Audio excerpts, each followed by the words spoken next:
आप लोगों ने महाभारत के बारे में कई कहानी सुना होगा, पर ऐसे कुछ कहानी है जो आप लोगों ने शायद ही कभी सुना होगा। मैं आज आप लोगों को महाभारत की ऐसी 3 कहानी बताऊंगा जो आप लोगों को हैरान कर देगा।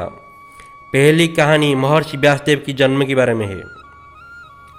आप लोग जानते होंगे महाभारत महर्षि व्यासदेव के द्वारा लिखा गया था, पर आप लोगों को ये नहीं पता होगा कि महाभारत में वो खुद एक किरदार थे और पांडव और कौरव की परदादा थे।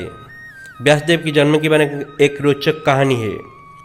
विश्व की पहली पुराण विष्णु पुराण की रचना करने वाले महर्षि पराशर एक बार कुछ काम से जमुना नदी पार करने पहुँचे तो वहाँ नौका लेकर एक बहुत ही खूबसूरत लड़की को देखा। वो एक धीवर राजा की बेटी सत्यवती थी, पर उनका शरीर से मत्स्य की गंध निकलती थी, जिसकी वजह से उनको मत्स्यगंधा कहा जाता था। महर्षि पराशर ने सत्यवती से नदी पार करने की गुजारिश किया। सत्यवती ने उन्हें अपनी नाव में बैठने के लिए आमंत्रित की, पर नदी के बीचों बीच महर्षि अपना आप को एक खूबसूरत लड़की के साथ पाकर उनका मन रहा नहीं गया। महर्षि ने सत्यवती से को सहवास के लिए निवेदन किया। इस प्रेम निवेदन को स्वीकृति देने से पहले सत्यवती ने उनके सामने 3 शर्त रखी। सत्यवती की पहली शर्त ये थी कि उन्हें संभोग करते हुए कोई भी जीव देख न पाए। पराशर ने इस शर्त को स्वीकार करते हुए अपना दिव्य शक्ति से नाव की चारों तरफ घना कोहरा बना दिया, जैसे कि उन दोनों को संभोग करते हुए कोई देख न पाए। दूसरी शर्त ये थी कि उसके शरीर से आने वाली मछली का महक के स्थान पर फूलों की सुगंध आए।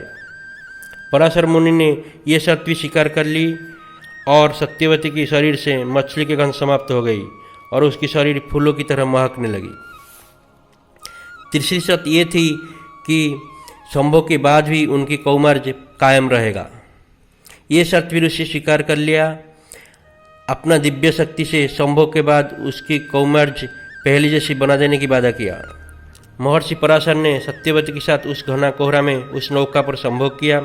समय आने पर सत्यवती ने एक पुत्र को जन्म दिया जो कि महज्ञानी वेदव्यास थे। दूसरा कहानी है धृतराष्ट्र, पांडु और विदुर की जन्म कहानी। माता सत्यवती की शांतनु की ओर से 2 पुत्र थे, चित्रांगद और विचित्रवीर्य। चित्रांगद की मौत गंधर्व के साथ युद्ध में हो गया था और विचित्रवीर्य शादी के बाद क्षय रोग से पीड़ित होकर मृत्यु को प्राप्त हो गए। अब कुल नाश होने की भय से सत्यवती ने भीष्म से कहा, वंश बचाने के लिए विचित्रवीर्य की दोनों रानी अंबिका और अंबालिका के साथ संभोग करके पुत्र उत्पन्न करो। पर भीष्म ने अपना प्रतिज्ञा के बारे में याद दिलाकर इस बात से इनकार कर दिया। तब माता सत्यवती ने पराशर मुनि का औरस से जन्मे अपना पुत्र वेदव्यास को याद किया। वेदव्यास वहाँ आने पर उनको अंबिका और अंबालिका के साथ संभोग करने के पुत्र उत्पन्न करने को कहा। माता की आदेश पालन करने के लिए महर्षि वेदव्यास बड़ी रानी अंबिका के पास पहुँचे, पर ऋषि का जटाजुटपूर्ण शरीर को देखकर अंबिका ने संभोग के समय अपना आंखें भय से बंद कर ली। वेदव्यास अंबिका की संभोग करके उसके कक्ष से लौटकर माता से बोले कि ये पुत्र बड़ा ही तेजस्वी होगा, पर नेत्र बंद करने की दोष के कारण अंधा होगा। तब सत्यवती ने असंतुष्ट होकर फिर वेदव्यास को छोटी रानी अंबालिका के पास भेजा। अंबालिका वेदव्यास को देखकर संभोग के समय भय से पीली पड़ गई। उसके कक्ष से लौटकर वेदव्यास ने सत्यवती से कहा, माता, अंबालिका के गर्भ से पांडु रोग से ग्रसित पुत्र होगा। तब सत्यवती ने वेदव्यास को फिर से बड़ी रानी अंबिका के पास भेजा। तब अंबिका खुद वेदव्यास के पास न जाकर अपना परिश्रमी नाम दासी को भेज दी। दासी ने आनंदपूर्वक वेदव्यास के साथ संभोग की। इस बार वेदव्यास माता सत्यवती से कहा, माता, इस दासी के गर्भ से वेद वेदांत में पारंगम अत्यंत नीतिवान पुत्र होगा। समय आने पर अंबिका के गर्भ से जन्मांध धृतराष्ट्र, अंबालिका के गर्भ से पांडु रोग से ग्रसित पांडु और दासी परिश्रमी के गर्भ से धर्मात्मा विदुर का जन्म हुआ।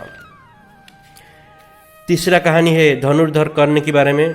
आप लोगों को शायद पता होगा कि राजस्व यज्ञ के लिए पांडव चारों भाई भीम, अर्जुन, नकुल और सहदेव पूरा आर्यवत की सारे राजा को पराजित किए थे।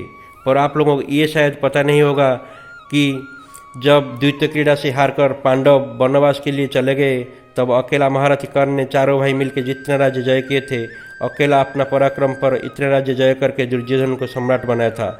इससे उसका शक्ति और पराक्रम का परिचय मिलता है। ये था महाभारत की 3 अनसुनी कहानियाँ। अगर आप लोगों को अच्छा लगा तो शेयर, लाइक एंड कमेंट जरूर करना, और हमारा माइथोलॉजिकल मिस्ट्रीज या पुराणों का रहस्य चैनल को सब्सक्राइब करना मत भूलना। धन्यवाद दोस्तों।